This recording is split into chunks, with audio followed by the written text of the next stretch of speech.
আলহামদুলিল্লাহ, আল্লাহ তালা খুব ভালো লাগছে। আশা করি আপনারাও ভালো আছেন। যাই হোক, আমি একটু কলকাতা নিয়ে কথা বলতে চাই যে যেহেতু আমি নতুন খামারি, যাই হোক আমার এক লোক ফোন দিয়েছে যে 50% ডিম পাই, কিন্তু আমি বুঝতে পারছি না। আমি এখন পর্যন্ত আমার কিছু পাখি আছে 8 মাস ডিম পাড়া হয়ে গেছে, 9 মাস সেগুলো আমি আর বর্তমানে 70-80% ডিম পাই। কিন্তু কিন্তু আমি তো সবসময় আমার জিজ্ঞেস যে আসলে আপনি কী ইউজ করেন, আপনি কোন কোন আদার খাওয়ার কী করেন। তারপর আমি বললাম নারিশের আদারটা খাওয়াই, ওষুধ ব্যবহার করেন কোনো কোনটা দিলাম। আমি কইলাম যে সকালবেলা ইসেল আর ডিম দিই, বিকেলে ক্যালকুলেট দিই, আর দুপুরে সাদা পানি দিই।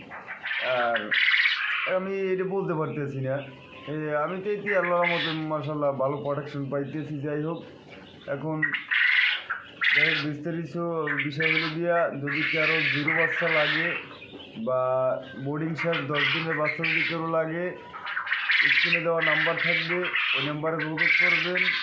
আর আমার বাড়ি হলো বরগুনা থানা, বরগুনা জেলা 9 নং ইউনিয়ন, মাইখাসি, ওমন। যাই হোক, ভালো থাকেন, আল্লাহ হাফিজ।